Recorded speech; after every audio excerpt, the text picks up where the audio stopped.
Sure enough, his knee is turning in, so I'm starting to reap. I'm getting on my side. This guy just kicks his leg completely straight against my reap, and I'm turning belly down, and then the knee just goes. What's the most efficient path to victory against this particular opponent? He's dropping off for the choke here. We could see the finish. It's looking tight. Tight at Alpra. Hey everyone, what's up? Welcome to the Everyday Jiu Jitsu Podcast. I'm your host, Matt Kwan. The Everyday Jiu Jitsu Podcast is everything you need to know about Jiu Jitsu. And today we're going to discuss ADCC Portland, my recap and my experience from my previous tournament. This is my third tournament in about 5 weeks. And also it's our 100th episode. That is why, for those of you who are just listening, I'm wearing some very cool celebratory shades. Plus I have a celebratory scepter here. So for those of you just listening, you're not going to be able to appreciate how cool I look, but I got crazy hair and some awesome shades. Anyways, guys, 100 episodes. Just wanted to say, if you like the program, if you like the content I make, please subscribe to my online academy. That really, really helps. Give me a like, a share, subscribe to my YouTube channels for both the podcast and for my online academy, where I release free content every week. And check out the links in the bottom if you want to support the show. 100 episodes. It's been a fun ride for me, starting a new venture like this, being a white belt again, and sort of just like echoing things, as it were, as we're trying to get through the podcast, trying to set up my systems. And it's always a fun journey, I think, when you're trying to start a passion project, even though it may not make sense in the short term. In the long term, hopefully these things can become fruitful. But it is fun. It's satisfying work for me. And what the most satisfying thing, I think, is when I go down to places like Oregon and Washington, like I have in the last couple months, and I compete and people come up to me and they're like, hey, I love the podcast. I love the podcast. Like, that kind of makes it all worth it. So I really, really appreciate all those nice comments when you guys see me at tournaments. And developing new systems, developing things, ways to do things. That's always something that I've enjoyed with my previous career and my current career. And it's fun. It's fun to, it's a learning journey, right? Sometimes you make an episode and you're like, well, that didn't really turn out the way that I wanted to. Maybe I'll adjust it like this next time. Or sometimes I'll over plan an episode, especially in the early days. I would plan an episode so much that when it came time to actually recording the episode, I would try to make it so perfect that it would actually fall kind of flat. And I find that the best recordings for me are ones where I go in with a loose game plan. Obviously the cat's here, right? This cat is the most persistent cat ever. When you go into an episode and you're like, this is just me venting about being a podcast host. When you go in and you're like trying to over analyze yourself, sometimes you can freeze up in the moment because you're worried about your delivery. When I think getting into that flow state and just talking to the camera and just having, like I said, a loose idea of what I want to talk about, and then just going over those subjects, that's what I find has the most organic, flowy episodes and the best conversations. It's similar to teaching a class, which, as you guys know, I run a school. I teach classes every day. When you teach a class, if you over plan your class, or if you plan such a structured class that there's no way that you can deviate away from the said structure, maybe people are showing up and you're like, actually, that person doesn't know what I'm talking about, so maybe this will go right over their heads. Like, as an instructor, you have to be able to on the fly change up your game plan and be flexible when it comes to lessons. And over planning your lessons can lead to things like analysis paralysis, where now you're second guessing what you're showing and you're kind of complicating your own delivery, if all this makes sense. So I love public speaking. That's why, it's no surprise that I like to run a podcast and I like to teach jiu-jitsu in front of groups of people. I actually enjoy public speaking. And I would say the number one advice I would give for those of you who are in roles where you have to public speak or make presentations in front of groups of people is just keep things loose, stay relaxed, and try to just speak about what you know about. Don't try to plan every little thing, because when you plan every little thing, sometimes you can get confused and you can get kind of rattled if it doesn't turn out the way you want, right? And then it becomes more of like reading from a script than it does actually just organically having a chat. And I think that that's what hits people a lot better. So 100 episodes, really, really exciting stuff. If you like the content I'm giving you guys, please like, share, subscribe. Check out the links in the bottom if you want to support. Plus, I'm going to have some premium courses coming out. I believe the first thing that I'm recording is leg locks. If you can't get enough of my stupid ass, then you want to hear me talk more about jiu-jitsu, just check out some of my premium courses. Again, that's going to be coming out pretty soon. All right. And guys, being that we are 100 episodes in, please, as always, leave feedback for me, comment, even the hate. I love it. I love people disagreeing with me. Usually it's the Greg Souders fanboys. Love you guys too, even though you're intolerable and insufferable. And clearly there's some cult of personality there. All right, let's talk about ADCC. So ADCC Portland, this would be my third tournament in about 5 weeks. And I got gold. 5 fights, 4 submissions. No, 5 fights, 5 submissions this time. And again, previously, like I discussed in the episode where I went to roll a lot and won the $1,000, confidence is a weapon. And I just went into this tournament super confident. Now, that being said, I always look at my bracket before, see who's in the bracket, see how they've structured the bracket. And smooth comp is great because you can kind of like creep on people's profiles and see how they win, if they win, if they lose, who they win and lose to, their record, their rank. So you can get some background information. So I snoop around, right? I want to know who I'm fighting and I want to know who they've beaten. And I'll even research some of their fights. And I looked at the bracket and I thought, this is quite winnable. There's a couple of guys I think that could give me some problems. And other than that, I liked my path to the gold and just went in there and did my same game plan. I basically just pulled guard every time. I went into self-frame mode, which I've talked about on the podcast before, and nobody could really pass. And then I just entered legs and either swept and got on top or I leg locked everyone. And at the end, I was wondering, like, am I able to do this in competition because I'm like really good right now? Like I'm just flying high after I win this tournament because my third tournament in about 5 weeks. 15 fights, 12 submissions, I believe, over those 3 tournaments. And, is it that I'm just on a roll right now, or am I going against guys who are, I have a bad style for them in terms of style, the matchups. And I think that actually is the case. It's weird to go through so many tournaments without having like actual crazy resistance where I feel like I'm getting tested. But I'm aware I'm aware of false positives too, right? Like, so there's going to be a time where I go into a tournament and I'm going to have some really fucking hard matches, usually at like the higher level shows like trials and stuff. So I have to be aware of those false positives as a competitor, right? But it did feel good going in, fully confident, won my first match. And then after that, I was just like, I'm taking over this thing. I'm going to win. And I truly believed that I was going to win. And just like I said in that previous confidence episode, that is such a good weapon to go into a match feeling like there's no way these guys beat me, right? I felt like none of these guys would be able to pass me. None of them would be able to pin me down. And certainly none of them would be able to catch me in any like leg submissions. Whereas my leg submissions, I feel like none of these guys were equipped to address my attacks specifically from like K guard, 50-50 and reverse closed guard. And when you have those kind of weapons and you know that other people can't really handle those weapons, it really does tip the scale in your favor. So before we get into the actual matches, just a couple of stories on the actual event. First of all, Portland is a fucking shithole. Holy crap. I'm from Vancouver, which is like the Portland of Canada. And you're going to have to go. Bye. Portland of Canada. And like, there's like homeless tents everywhere. Garbage in the streets. I mean,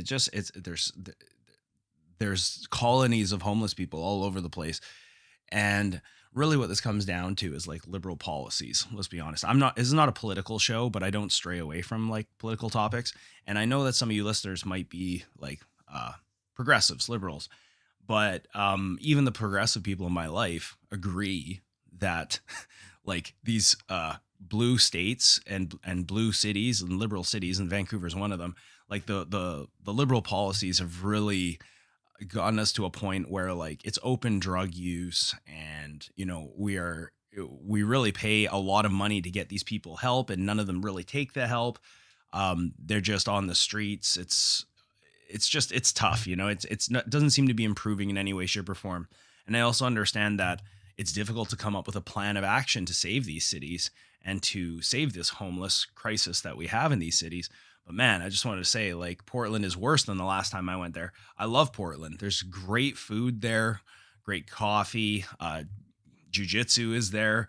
I love Oregon as a state. Like I think they have like no state taxes there, and it's just beautiful there. But at the same time, man, like these policies are really killing these cities. It's really unfortunate what's happened to Portland and Vancouver and Seattle and all the cities all the way down Washington and Oregon. And I love traveling down there, but yeah, I really hope, I hope in the next couple decades things can turn around, because it's a city that deserves to be in a better condition than it currently is.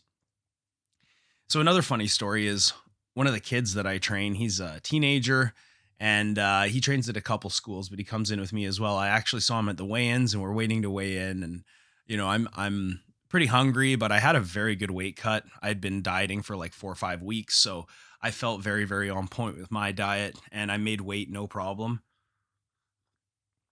This fucking guy steps on the scale. He's like a kilogram over, 2.2 pounds over, and he's got some fat that he could lose. And I'm like, dude, like, did you not cut weight? He's like, I did cut weight. I haven't eaten all day and all this stuff. And I'm like, have you been dieting? And he's like, well, no. And then his mom is there, and she's like, well, he went to Boston Pizza last night, and he's been going to McDonald's and all this stuff. And I'm like, dude, what the fuck? Like, this is not how we want to. You're in a foreign country. You are in a state that you're not familiar with. You have a hotel room, and we need to make weight. And you're in a situation now where it's stressful, and you've got a 2-hour window to make the weight. Luckily, he was at the front of the line, but yeah, 2-hour window to make weight, and you're over by 2.2 pounds. Like, it's kind of a disaster. And I'm like, okay, so here's their choices with ADCC. Luckily, ADCC won't DQ you for missing weight. ADCC will just bump you up into the next weight class, right? But he really wanted to make that weight category. And so I said, how far away is your hotel room? And he's like, 20 minutes. And I'm like, that's not going to work. My hotel room is 5 minutes. I said, here's your choices. You can either come in tomorrow and fight heavier guys, or you can go to the pharmacy right now, grab Epsom salts, meet me at my hotel room as soon as you can. Let's cut the weight, and let's come back, and hopefully you'll get back in before 7 o'clock when they close. He's like, okay, let's do that. And keep in mind, his poor mom is like stressed out too. Like, she's got to drive him around and help him make the weight. And so about half an hour later, they come to my hotel room with the salt baths, and the water's already hot. I'm like, hey, get in that fucking thing. And he goes in, and for those of you who've never done a salt bath, the first time you go in, it's nice and calm and relaxing. But then, the second and third time, fourth time, it starts to really suck in there. And so I actually had a second bed in my hotel room, which I didn't need. And when I was cutting the weight, I just went under the blankets and just sweat right into the bed. I was like, fuck this bed. I don't care. But normally people get a shitload of towels, and you cover yourself with towels after you come out of the salt bath, so that holds the heat in. You continue to sweat. And anyway, so he was in the bed, and we covered him with blankets and towels. He's sweating. And then he had to do, I think, two big runs in the bath, like 2 12-minute runs, followed by like sweating for 12 to 15 minutes. And I'm not an expert weight cutter, but this does work. So if you have tips on salt baths and weight cuts, feel free to leave comments in the bottom. I would love to hear it. Anyways, long story short, he did make the weight. And after, he's like, thanks, Coach Matt. I couldn't have done this without you. And I'm like, dude, next time, like, do us all a favor. You want to make this weigh-in process as smooth as possible. The more that you stress yourself out, like the day before the tournament, I just believe it brings a bad energy, and it puts you in a headspace where you're worried about other things rather than focusing on the competition. So I said, just do us all a favor next time. Have some more fucking discipline. Like, what are you doing going to McDonald's, the night before? What are you doing when you know you have to make weight, you're going out with friends and going out for like pizza and stuff. Like, what's just stop, you know?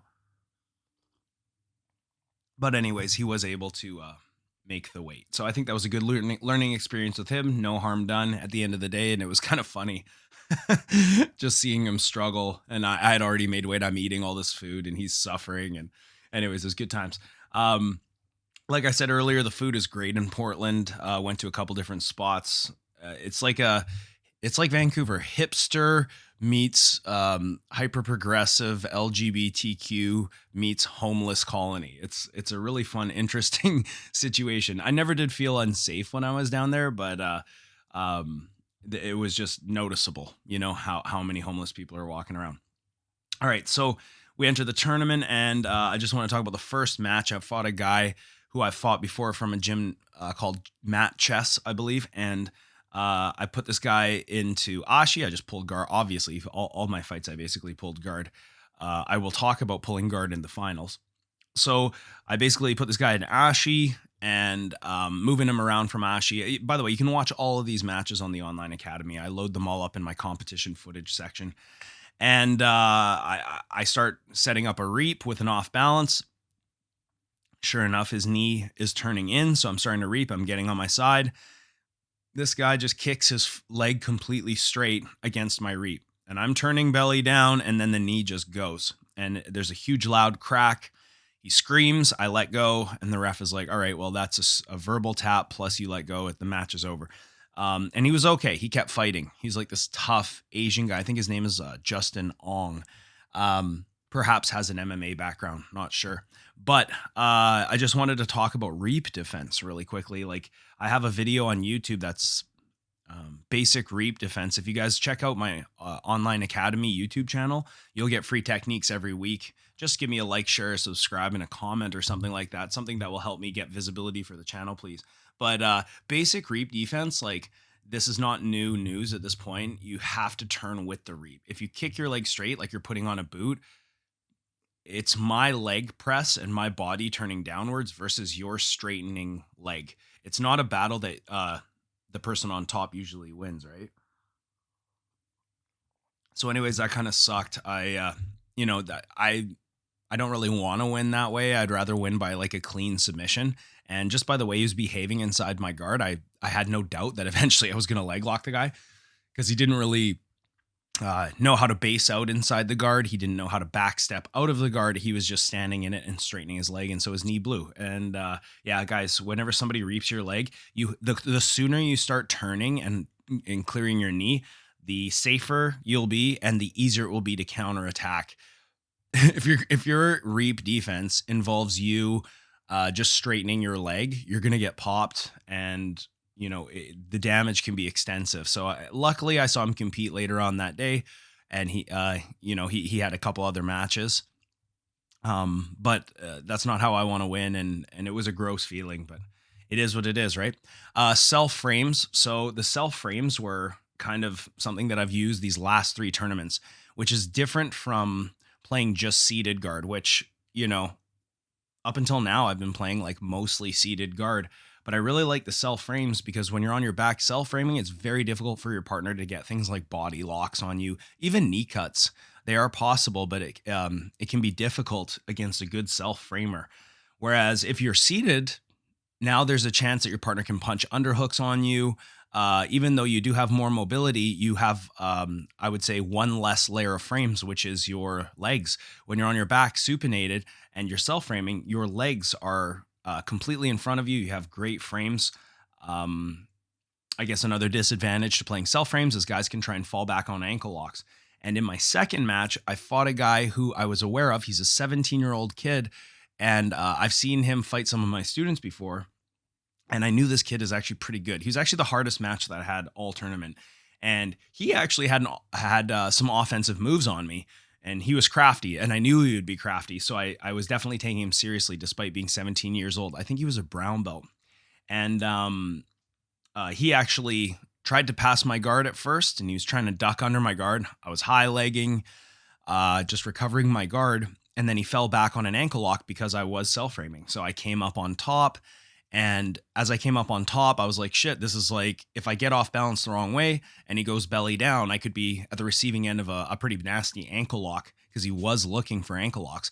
Plus, he was much longer than me. He's taller than me, probably like 6 feet, 6'1", very skinny and lanky frame.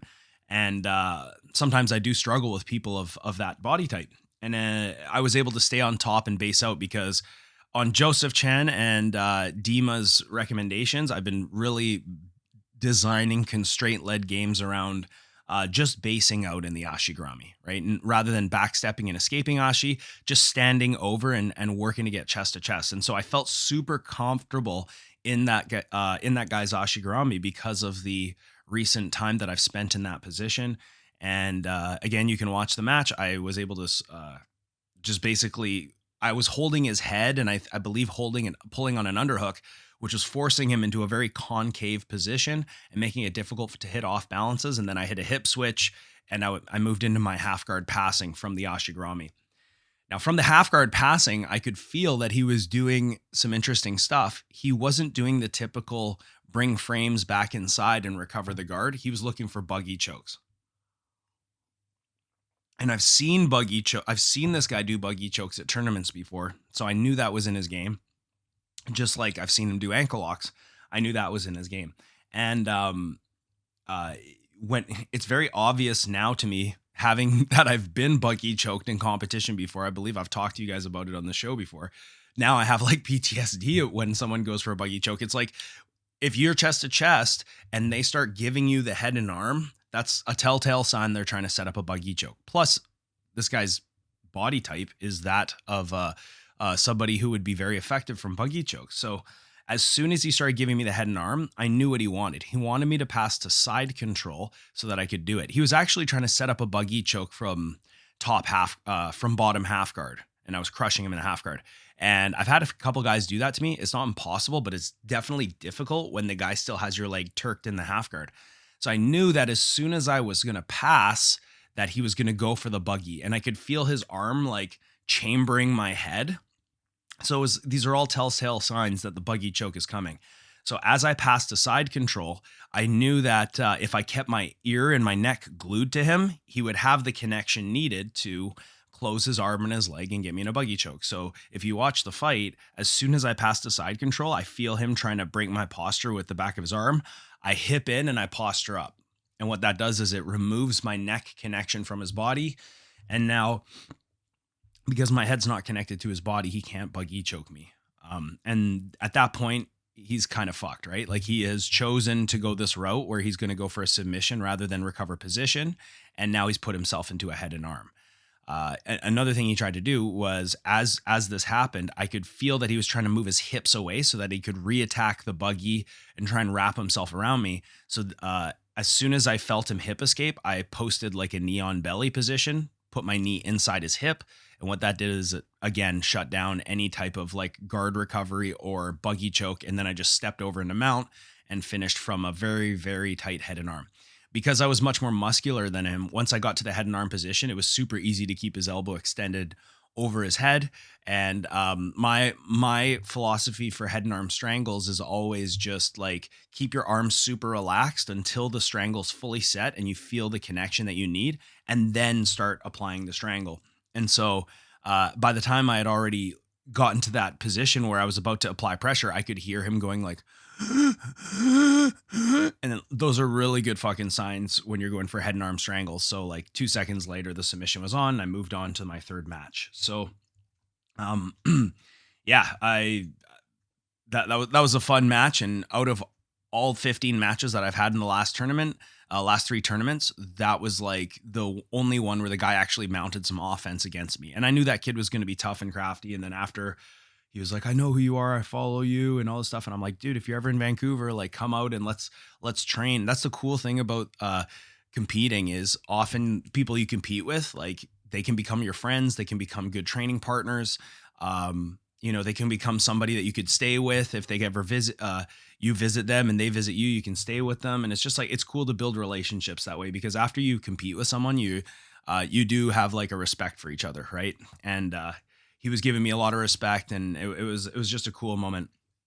All right. And then the next match, I went into my reverse close guard against one of my buddies, Brennan. I actually fought him at Grappling Industries a couple weeks ago, and I wasn't able to submit him then, but I submitted him from the reverse close guard with a toe hold. I was in the top reverse close guard this time, so I was on top rather than finishing from the bottom. I prefer to finish from the bottom, but again, I posted this on Instagram, the entry. I was like doing like a kiss of the dragon, and normally, traditionally, kiss of the dragon, we're going upside down and then we're looking for crab rides and going to the back, right? So I kind of found that there was like a clear dilemma between the crab ride and the reverse close guard. When he was over top of me after I spun underneath, his weight was in such a position that I couldn't really get my crab hooks in. But I was like, oh yeah, I could just shoot into reverse close guard here. So I just shot it. And it was stuck. I put him on his butt. I was sort of on top with my butthole right in his face. And then I just started fishing for those toe holds, and I subbed him. So reverse close guard fucking rules. It's one of the best leg lock positions. Actually, Abraham the Mountain was there, and I told him, I was like, dude, I want to get an A block for you today. So I was looking for the A block, but Brendan he knows about that position as well. And so I had to take what I could get, and that was the toe hold. But love the reverse close guard. I just put out a video this week on entering the reverse close guard from K guard. And if you are a leg locker savant, you must know the reverse close guard. And if you want to know how to escape the reverse close guard, shoot me a DM and I'll send you a video, because I don't want this video getting out, but I have a couple of escape ideas that are very, very effective. I actually find it very easy to escape the position, to be honest, but everybody struggles with the position because they don't know what to do. All right, so then I move on to the semifinal match. It was a guy that I subbed at Roll a Lot, the previous tournament, with a roadhouse choke. And so also, when you know that you've beaten these guys recently and like you've dominated them, that's just another source of confidence, right? It would be different if these guys were putting me in bad positions and threatening me with submissions and controlling me. It would be bad for my confidence if they had been doing that to me in previous tournaments. But because I was like dominating them, that just gave me more and more confidence. So after my second match, I knew that I was like, okay, that guy is probably the hardest fight I'm going to get. It's going to be easy from here on out. Plus the other guy that the top seed guy in the division, he had also signed up for the Masters division, Gustavo Bessa, a guy that I've fought multiple times. We've beat each other multiple times. He dropped out of my division to go do the Masters division. And to be honest, the Masters division looked a lot harder than the division I did. And I was talking to Dr. Kickass, Mike Prokarski, a guy who's been a guest on the show. He was there, and I was like, yo, Dr. Kickass, whatever. We caught up, and he was like, yeah, I decided to do Masters instead because there's just a better chance of fighting black belts, and I don't want to fight blue belts and purple belts. I want to fight black belts. And I'm like, I never thought of it that way. Like, usually adult divisions are more prestigious than Masters divisions, but in this case, I was looking at the Masters division. I'm like, man, these guys look way tougher. Like, these guys, this would probably be a harder division to win. Even though I would say adult is like a more of a prestigious win. I just wanted to win an ADCC in an adult division. And I didn't want to do both divisions because I have done that before, and they will literally make you fight two divisions at the same time, which I'll say is not ideal, right? Like, you go from one mat to the other, you don't get a full break. It's kind of annoying how they do that. I think they should sort of stretch out the matches so that you have time to rest in between matches. They're not rushing you across the venue, right?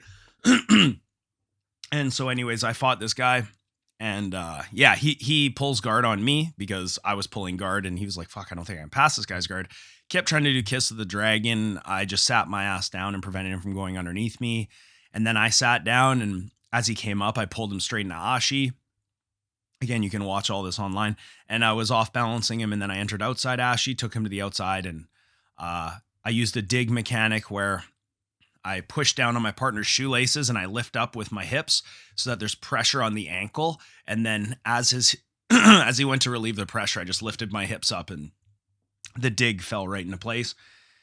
And then he basically spun with it, and I was connected to him. And as we're spinning, I used a rotational finish to finish. So what does that mean? When you're finishing outside heel hooks, if you have your opponent immobilized and your belly down, it's easy to do bridging finishes. But when you're moving, because you're in motion, sometimes bridging finishes can be difficult to use. So I actually stole this from Damian Anderson, guy's sick grappler from B Team, MMA fighter. I think he's like 2-0 in MMA now. He has some really good outside ashy details, and one of them is his rotational finishes, where instead of using a bridging action to finish his outside heel hooks, he's pushing his knees to one side and dragging the heel to the other side. So he's creating like a rotational shearing force. So use that, got basically instant heel hook, guy taps out, and then I move on to the finals.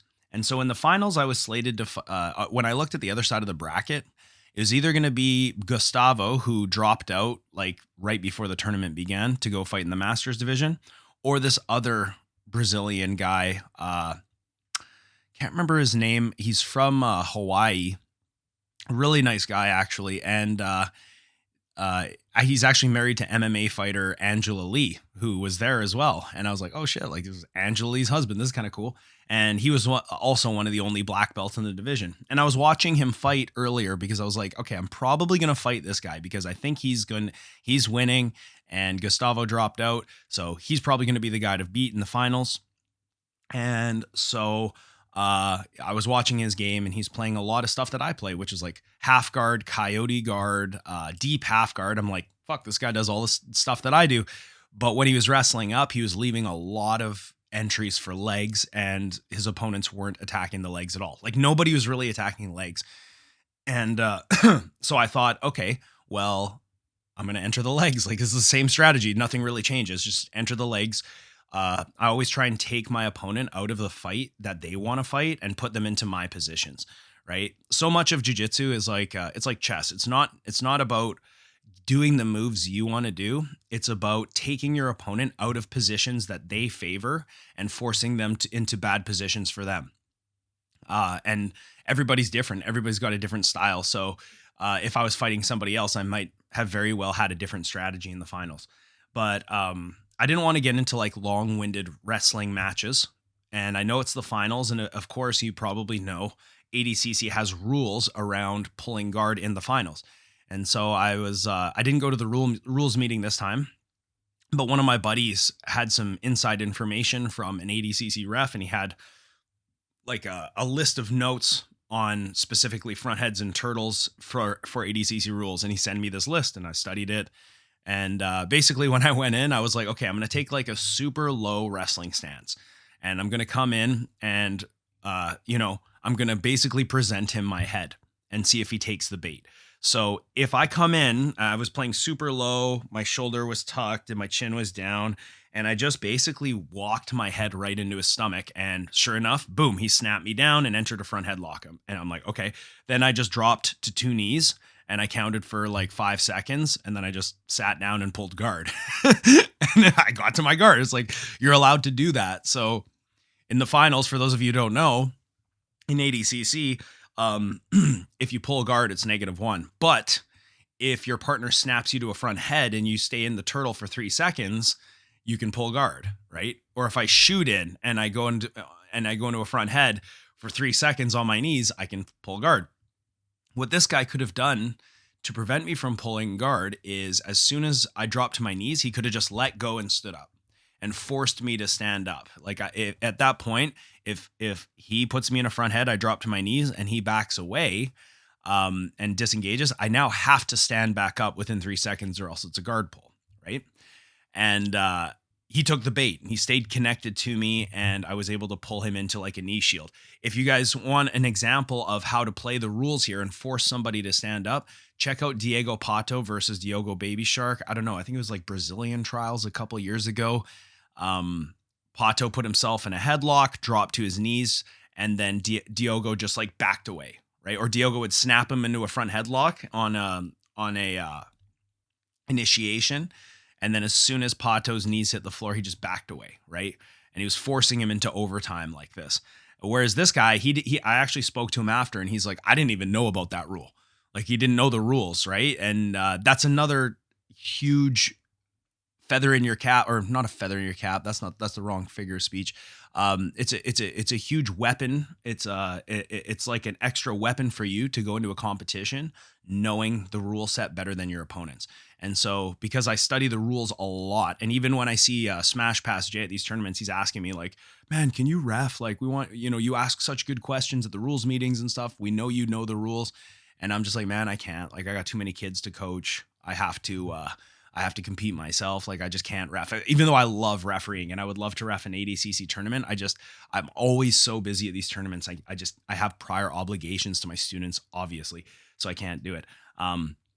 But yeah, like, I just knew the rules better than this guy. I pull him into my knee shield. From the knee shield, I scoop his far leg and I shot my legs into an outside ashi. And then from there, I'm constantly thinking this whole time, okay, I want an A block. I want to go to reverse close guard. And as I shot into outside ashi, he came up to one knee up, one knee down, and his foot just kind of naturally, organically crossed my center line into 50-50. So from 50-50, I took out I uncrossed my feet. Normally we keep our feet crossed in 50-50. And I was going to pummel my back leg underneath his leg and make a hook, like an X guard hook. And from there, you can actually spin into a reverse close guard. And that was going to be my goal. But as I unlocked my legs, my foot was there and he dropped back into an ankle lock. So I'm like, oh, okay, he wants to play legs. Like, this is awesome. I'm sure, let's go. And as he fell back, his foot kind of slipped right into a Woj lock. He actually had my foot in a Woj lock position, but he didn't know what, like, I think he was just trying to go for an ankle lock. Like, there was no mechanics on his Woj lock. And as I tightened up my Woj lock, as soon as I brought my knee across to his knee, it was like over and he instantly tapped. And got the win with the Woj lock. And Woj lock and reverse close guard are two leg attack vectors that have completely changed my competition game. Like, if you compete against me, I'm definitely looking for those positions on you. Just so you know. So if you want to learn those techniques, check out my online academy. If you have questions about either of those techniques, just shoot me a DM on Instagram. Would love to discuss how I do things with you, and give me a like and a share and a subscribe while you're at it.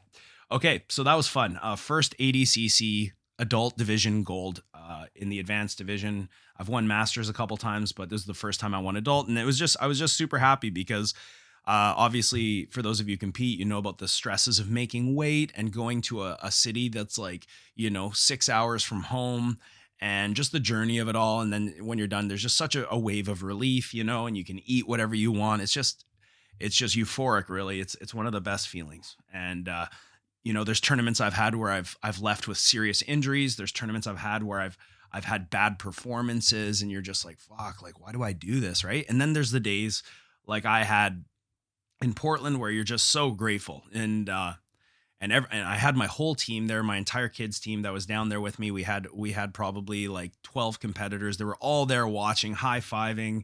The parents are there, and I'm like, fuck, this is what it's all about. It's just such a good feeling, guys.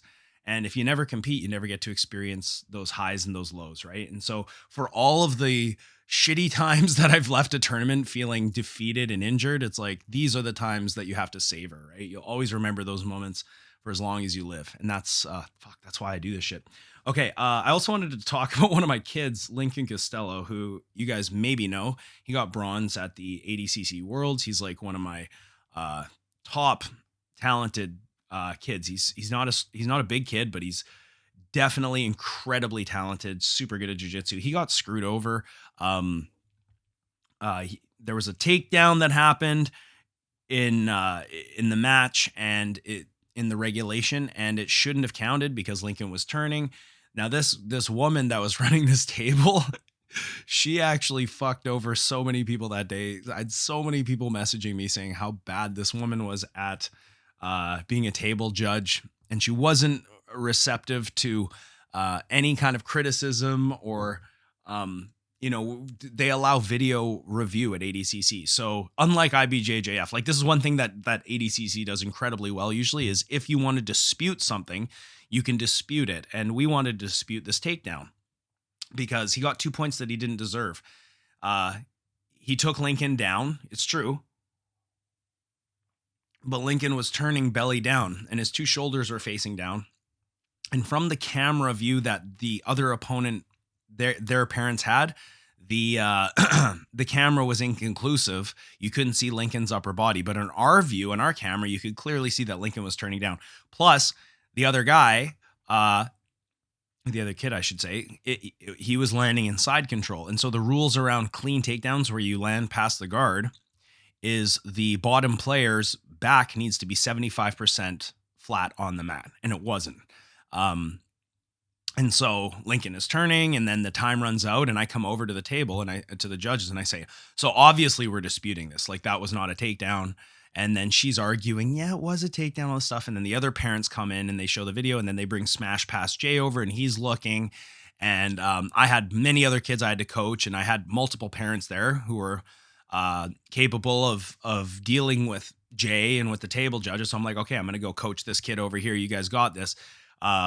Maybe I shouldn't have done that, because what had actually happened was the kid, we were waiting around for a conclusive decision to go to overtime, and the other kid had signed up for multiple divisions, and so he was getting called to the other mats, right? And this is what ADCC does, is they bring you to multiple mats. You're doing multiple divisions at once, which causes problems.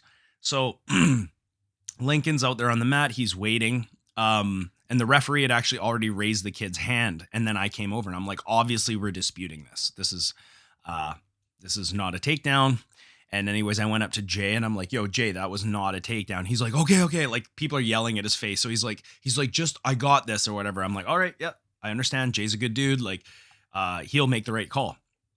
Anyways, what happened was this other kid was getting called to another mat. And if you don't go when they call you, they're not going to fucking DQ you. Like, they know you're in the building. They can just move on to the next match. But he decides to leave and go do his other match. So I come back from coaching another kid. I'm like, what happened? They're like, it's fucking bullshit. They gave the other kid the decision. They gave the other kid the win because he left and went to another mat space. So they said, well, we raised their hand, so they get the win. And I'm like, what? That's fucking bullshit. Like, how does that work? And again, like, Gustavo Bessa fought on these mats. He actually stormed off the mats after he got a clear pass, a guard pass, and held it for like 6 seconds. And the table judge did not give it to him. And he fucking just like protested and stormed off. Whether or not you think that's the right move, I don't think you should ever do that. But it's all on his Instagram page. Look up Gustavo Bessa and it shows him past the guard. And then it shows the table judge, and she's just like, and it's like, that's the face of somebody who's not going to give you. Oh man, my glasses are running out of batteries. That's too bad. That's somebody who's the face of somebody who's not going to give you your points. And she just had this like resting bitch face that was so epic. And I'm commenting on it. I'm like, yo, Jay, never let this woman be a table judge ever again. Like, and so I go and speak with Jay after, and he's like, I'm so sorry. It was the wrong call. Like, let's chalk it up to this as a learning lesson for us. And it was 100% our fault. Shouldn't have happened. They gave Lincoln a free credit for a tournament next time. Like, it was, and Lincoln is so classy. And his parents are so awesome.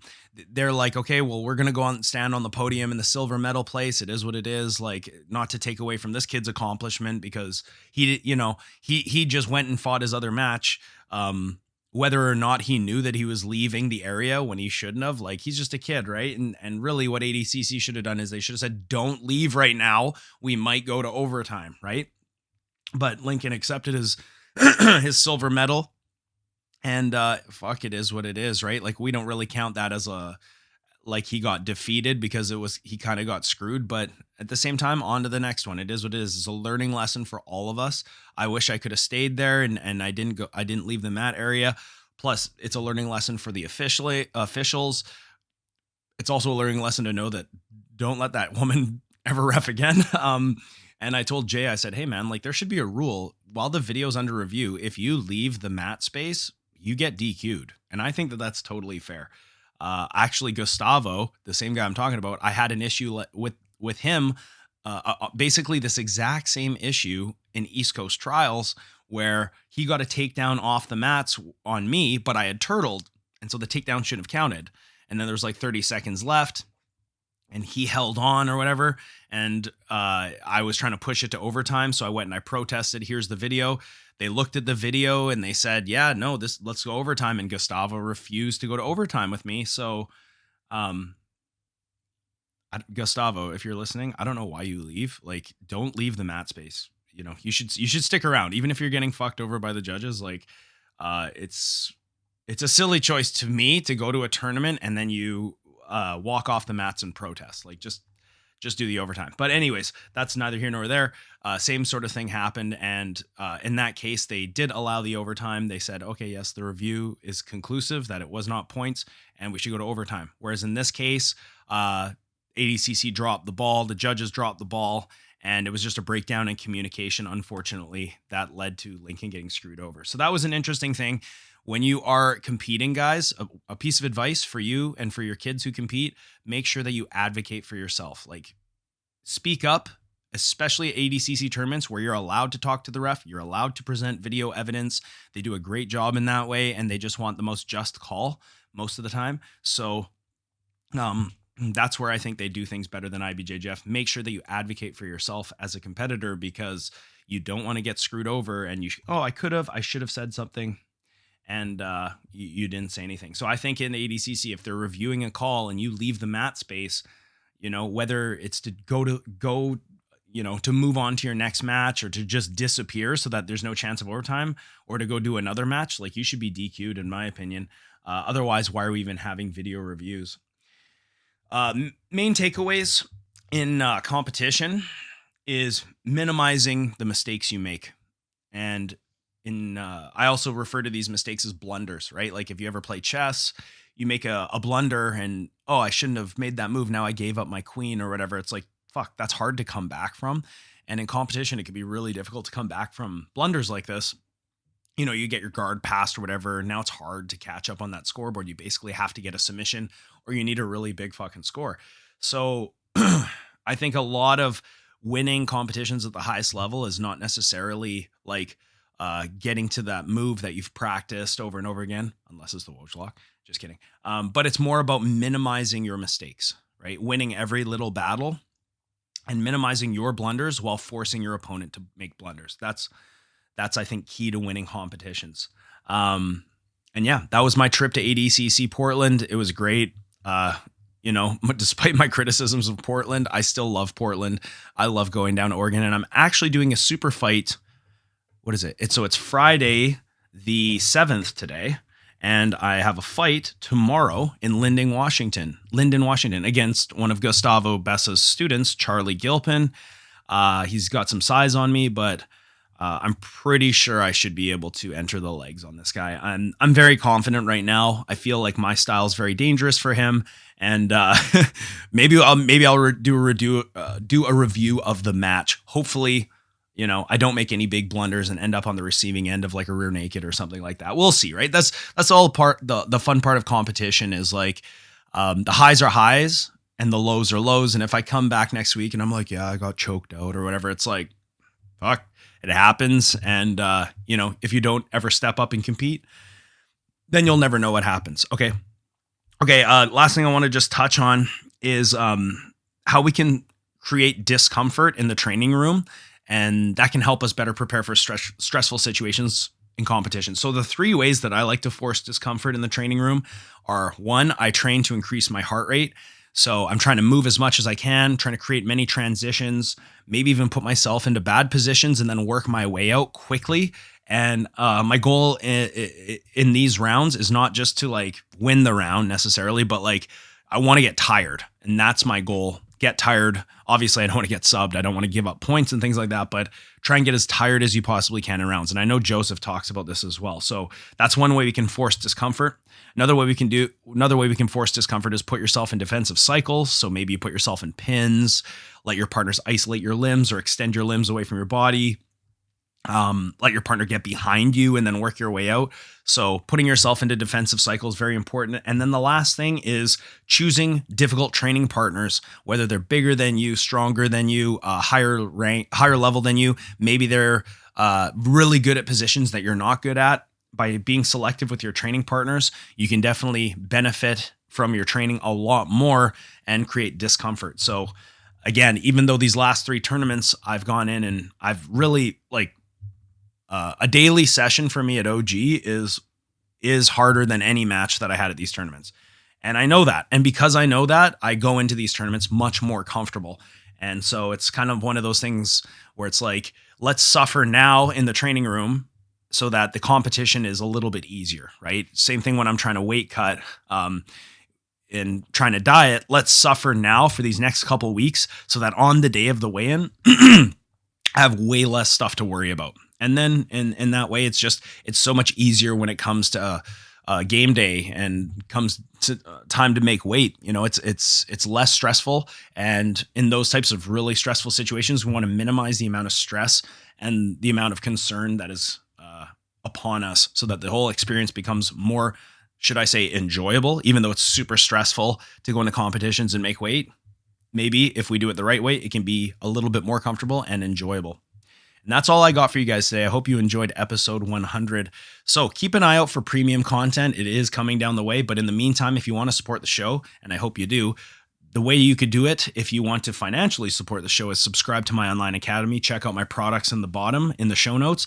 But if you can't afford anything, how hard is it to just leave a like and a review right now, wherever you're listening to this? Please leave a comment wherever you can. 100 episodes have gone by in an absolute blink, and it's been a fucking blast. I love talking to you guys about jiu-jitsu.